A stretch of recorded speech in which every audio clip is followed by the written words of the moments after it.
記得咧就係話，當初我開 Novata Wealth 嘅時候咧，係同一時間隔咗個零月左右咧，我就搬入嚟呢間屋。所以今日咧，你會見到好多即係人哋嚟去幫我哋執嘢啊 ，plan 咗咧係2月28號係搬屋嘅。但係原來個 demolition permit 係未 ready 嘅。咁其實我都好多朋友就係話，喂，嗰間屋都幾好啊，點解其實你會諗住要拆咗間屋去起呢 OK， 咁其實呢樣嘢我諗要睇翻係幾年之前發生嘅事啦，就係我諗大概3-4年前左右啦。咁就覺得開始就係原來間屋嘅需要咧，已經我哋要開始改變。我係好中意間屋嘅，但係改變有幾個原因。其實就係因為啲細路仔開始大啦，佢個需要唔同啦，或者佢哋個空間需要多啲啦。咁我哋就一路喺Richmond 裏邊咧，嗱我自己 Richmond 嘅，咁我就 Richmond 裏邊去睇一啲唔同嘅屋。其實一路呢2年、3年、4年咧，我一路去揾屋嘅時候咧，都係冇一間揾到自己啱嘅屋。咁所以後尾就諗就話，唉，咁不如我都開始放棄啦，不如唔好揾啦，唔好搬啦 ，OK。咁後尾我諗不如諗就係去要裝修呢間屋啦。咁去到 update 嘅時候，咁我哋就要去計一個叫做 cost and benefit 嗰個問題啦。因為其實呢間屋大概2800尺左右咧，咁我知道我心目中係想要啲咩嘅時候，打個價錢翻嚟咧，應該大概要50零60萬加幣左右 ，OK。咁50零60萬加幣都唔係一個細數目嚟嘅。咁不如咁啦，如果將間屋成間拆咗去嘅時候要幾多錢呢 OK， 再起咗幾多錢咧？咁佢話大概100萬左右啦 OK。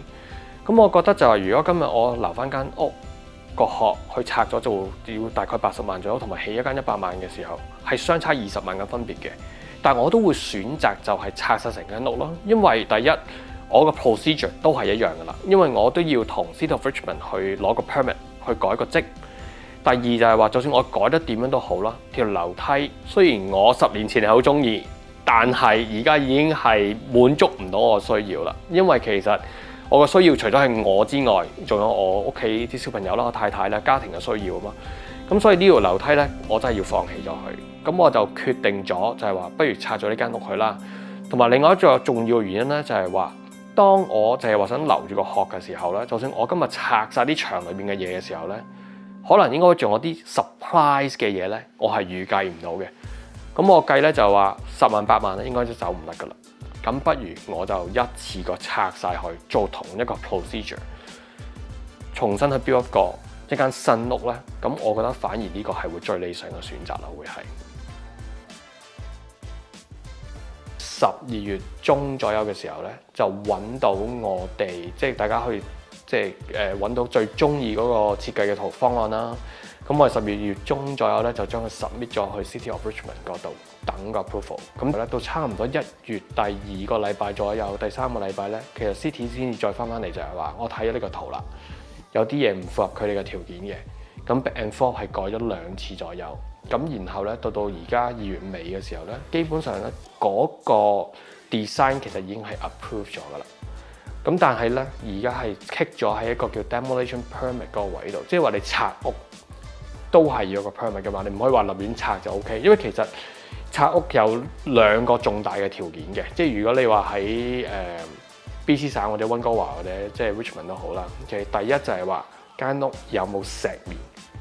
因為石棉咧，如果你間屋係好舊嘅時候咧，如果拆石棉嘅時候咧，你係要揾一啲專業嘅人嚟拆咗啲石棉先嘅。第二樣嘢咧就係、其實溫哥華係一個好嘅環境啦。其實咧政府啦對啲花草樹木咧都好關顧住嘅，所以佢哋都要睇就係話你屋企附近，即係喺嗰個 area 裏邊有冇啲特別大棵嘅樹啊？有冇啲樹根又唔知點樣攝咗落去底度啊？會 damage 咗棵樹啊？咁其實最主要係睇呢2樣嘢咯。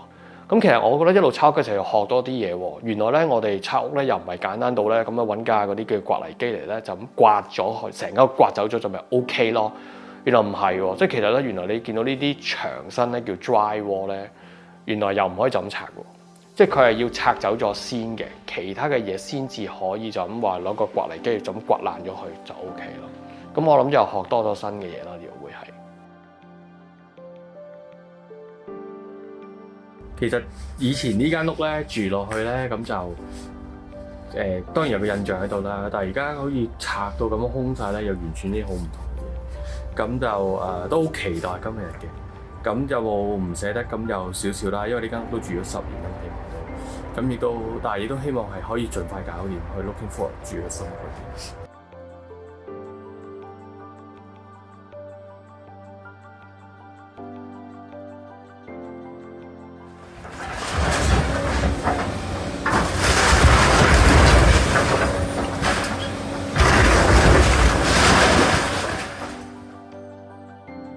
咁又喺機緣巧合之下咧，我就原來係識咗一個好耐嘅朋友咧，就轉咗行做 builder。咁所以我就同我太太講話，不如用我個朋友啦。反而咧，我覺得呢個人我知道佢係點嘅時候，我信得過佢。佢會係好緊張我呢間屋嘅時候咧，我反而我好有信心去俾佢做咯。我係 Angus 啦，咁我就係 Kingston 呢個 project 嘅builder 公司嘅老闆啦。咁我喺溫哥華做咗18年，咁就有相關建築嘅經驗啦。嗱，首先佢嘅要求就比一般人高嘅。咁我做呢件事咧，其實就主要咧係幫佢去達成佢一個目標啦。咁就所謂嘅安居樂業啦。而家 Kingston 佢由開始4月拆屋到5月可以去動工做嘅時候，咁其實已經係最理想嘅時候啦。咁喺我印象之中咧，佢間屋其實係只係輕輕地淋過2次微雨咯，喺未封頂嘅情況下。咁點解咧？個原因就係因為天公造美啦。咁更何況Kingston佢喺呢件事比例係支持好緊要啦。其實我哋同佢溝通之間咧，會係非常之融洽，大家都係會諗住點樣解決件事，而唔係針對某一啲事情發生嘅。咁我自己覺得Angus 嘅團隊咧係好合拍嘅建築商嚟嘅，咁我就同佢夾得好好，我覺得。咁我中意 Angus 咧幫我做有幾個選擇嘅可能性啦，同我分析唔同用料同埋做法嘅利與弊。咁然後咧就俾我做決定。咁其實正正就好似我哋幫客人做理財策劃咁樣，都係一模一樣。根據我哋嘅經驗啦，因應客人嘅狀況，設計唔同嘅方案俾佢哋，再加以分析同埋討論，最尾就俾個客去決定。其實我其中一樣最滿意嘅地方呢，就係佢會俾好多唔同嘅問題去俾我去諗，究竟間我係點做嘅，或者我係想去點樣做嘅。因為好簡單啦，如果其實我識嘅嘢嘅時候，我就唔使揾佢啦。咁但係其實佢係可以俾多好多唔同思考嘅方向，話俾我聽。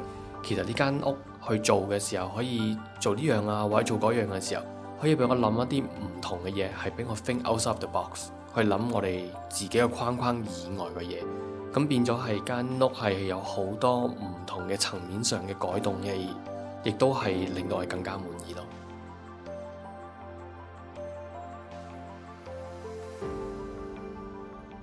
好，今日就係8月31號啦。咁其實咧，由拆屋嗰日開始咧，其實已經係差唔多接近5個月啦。咁會見到咧，其實而家屋嘅外形咧就已經整晒啦。咁所以一齊入嚟睇啦，可以。我差唔多可以話係外在嘅嘢已經做到差唔多七七八八。其實外在嘅嘢，其實你片頭先入嚟嘅時候，你會見到個外牆未整啦。咁我哋將會都會整啲aluminium 嘅板喺出邊啦。咁又同埋包側邊同後邊嘅未整啦。咁其實外在差唔多叫整完㗎啦。你會見到咧，呢度就係個車房啦，喺左手邊啦。咁然後咧，呢度咧就入門口啦，會係入門口呢度。其實咧。原來發覺起屋咧，其實係好多突發嘢嘅，即係突發嘅嘢。其實一啲譬如話啲樓梯嗰個闊度，譬如講緊爭1寸都唔得，因為譬如有市政府嘅規例，我哋點樣去 back and forth 去同即係市政府嘅 inspector 去傾啊，或者譬如話啲水喉位係點走啊，或者啲燈位佢係點樣擺去令到會睇落去係 align 一齊啊，其實都好多小問題係發生緊嘅。譬如話樓下咁樣，我想整一道門咁樣，然後跟住條軌點樣可以藏喺個頂上邊，跟住好睇啲嘅。但係可能你藏喺個頂上邊，又要令到成個 ceiling 佢 drop 多3寸、4寸咁，然後跟住你可能要 give up 咗啲嘢。咁呢啲都係要決定嘅嘢啦。咁但係大 structural 上面嘅嘢咧就冇嘅。咁其實好彩就係話，如果揾到一個好嘅 builder 嘅時候，咁 so far我覺得我個 builder 係非常之好。咁亦都佢係幫我解決咗好多嘅問題，令到我放心咯。咁你話其實係每日都有唔同嘅問題，但係我哋因為係一路起嘅時候，就慢慢一路去解決。因為有時畫幅圖出嚟嘅時候，畫係一樣嘢，但係當畫完出嚟、做完出嚟嘅時候、擺出嚟嘅時候，就可能另外一回事。咁當然唔會話差太遠啦，咁但係可能少少位要喐咯。咁有啲嘢要即係要去取捨啦。咁我好多時就要喺嗰個位置度做個決定咯。其實今日再邀請你翻嚟嘅時候咧，今日就係10月16號啦。咁我哋間屋咧今日咧就去 pass 咗嗰個 inspection 叫做 framing inspection。咁其實呢個都係一個好大嘅 milestone 嚟。